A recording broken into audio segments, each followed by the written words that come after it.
बारे में अवगत करा है। जैसा कि हम सब जानते हैं और रोज न्यूज़ में पढ़ते हैं और सुनते हैं कि हार्ट फैकल्टी काफ़ी समय से मन था कि कुछ ऐसा किया जाए जिससे बीमारियों में हम रोक सकें, आगे ना बढ़ें।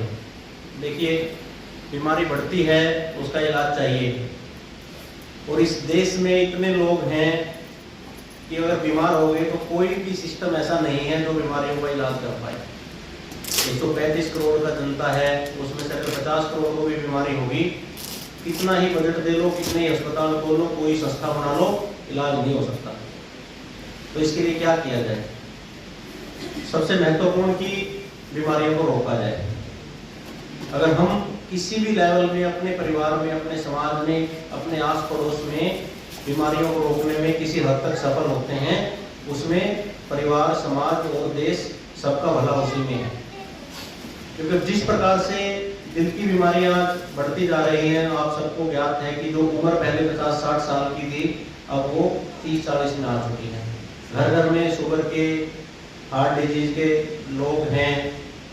काफ़ी पैसा भी खर्च होता है बीमारियों पे। ऐसा नहीं है कि कोई बीमार होता है तो अस्पताल में जाएं, सुविधाएं लेनी पड़ती हैं तो पैसा भी खर्च होता है, घर के बजट भी खराब होते हैं, घर का जो रिक्वायरमेंट है उसमें भी काफ़ी बदलाव आते हैं किसी के घर में अगर कोई बीमार हो जाता है। इसके लिए क्या किया जाए? इसके लिए देखो, बीमारी फिर भी होती रहेंगी क्योंकि शरीर है, उम्र के साथ पुराना होगा तो बीमारियां तो आएगी, लेकिन काफ़ी हद तक इन चीज़ों को हम कंट्रोल कर सकते हैं। उसी के लिए हमने आज इस कैंप की शुरुआत की है।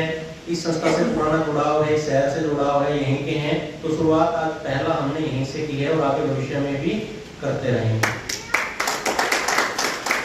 जो डाटा कहते हैं कि जो हार्ट की, दिल की बीमारियां हैं, सबसे ज़्यादा मृत्यु विश्व भर में और अपने देश में दिल की बीमारियों से या वास्कुलर सिस्टम से होती हैं। जो हमारी खून की नसें हैं, दिल है, ब्रेन है, जो हमारा वास्कुलर सिस्टम है, सर्कुलेशन सिस्टम है, उससे रिलेटेड बीमारियों से सबसे ज़्यादा बीमारियां और डेथ उससे संबंधित हैं।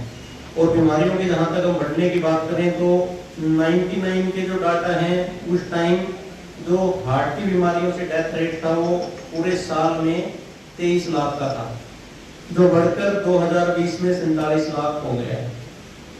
2016 के जो डाटा हैं, अपने देश में उस टाइम पॉपुलेशन 135 करोड़ की रही होगी, करीब 5 से 6 करोड़ लोग एक समय में दिल की बीमारियों से ग्रस्त हैं। 5 से 6 करोड़ लोग। जो हमारी रूरल पॉपुलेशन है, ग्रामीण पॉपुलेशन है, उसमें करीब 7.5% का हार्ट की बीमारियों का रेट है और अर्बन पॉपुलेशन में करीब 13-14% का रेट है। तो इन्हीं चीज़ों को देख के एक मन में आया कि लोगों के बीच में जाएं, कुछ बताएं, कुछ बदलाव लाएं, कुछ हो सके तो कोशिश करें। तो इसी के कंसर्न हमने ये सब स्वास्थ्य कैंप कह लीजिए, जागरूकता कैंप कह लीजिए, कुछ भी कह लीजिए, इसकी शुरुआत करने की सोची। समय समय पे जो दिल की बीमारियां हैं, उम्र घट चुकी है, पहले जो 60-70 की बीमारी थी वो 30-40 में अब आ चुकी है।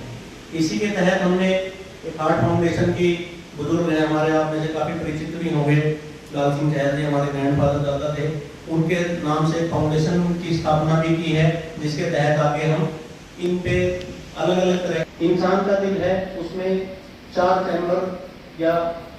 चैम्बर होते हैं जो अलग अलग शरीर से ब्लड आता है और शरीर को पंप करते हैं, जिनमें से 2 राइट साइड के हैं, 2 लेफ्ट साइड के। 4 मेन वाल्व लगे होते हैं, 2 दाईं तरफ में और 2 बाईं। ब्लॉकेज आपको 80 साल में आएगी अगर आप ध्यान रखे हैं, किसी को कुछ नहीं पता, बस खाए जा रहे हैं।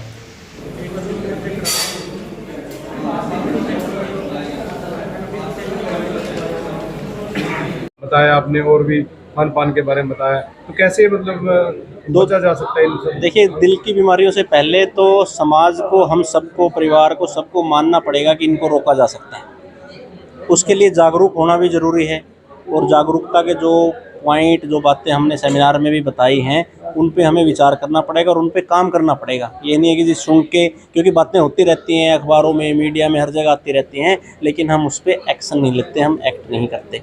जो बातें हमने बताई हैं, आपकी डाइट कैसी हो, खान पीन कैसा हो, फलों सब्जियों का ज़्यादा उसमें हो, चीनी बिल्कुल बंद करें, नाम मात्र करें, स्मोकिंग बंद करें, पूरा अपना जो मानसिक तनाव ना रखें, नींद समय पे लें, अपने वज़न को नियंत्रित करें।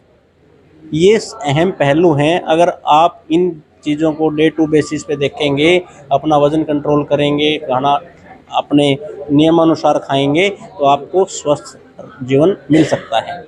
लेकिन करना पड़ेगा, ऐसा नहीं है कि जी वज़न मेरा तो कम नहीं हो रहा। इसका मतलब ये है कि कहीं ना कहीं बैलेंस नहीं है। बैलेंस किस में नहीं है? आपकी डाइट में नहीं है और आपकी एक्सरसाइज जो व्यायाम है उसको बर्न करने में नहीं है। इस बैलेंस को आपको अचीव करना पड़ेगा, अपने बारे में सोचना पड़ेगा, तभी बीमारियों से बचा जा सकता है। जैसे धूम्रपान है, धूम्रपान एक रिवाज हो गया, एक फैशन हो गया है, तो उसको भी हमें बदलना पड़ेगा। कि अगर आज हम अपने बच्चों को जंक फूड से बचाएं, शुगर से बचाएं, धूम्रपान से बचाएं और समय पर सोना और समय पर उठने की आदत डालकर उनको अपने साथ, अपने बच्चों को अगर हम सुबह घूमने के लिए ले जाएं, एक्सरसाइज करवाएं, तो हो सकता है कि हम बीमारियों से बहुत दूर जा सकते हैं और एक स्वस्थ जीवन जी सकते हैं। Thank you.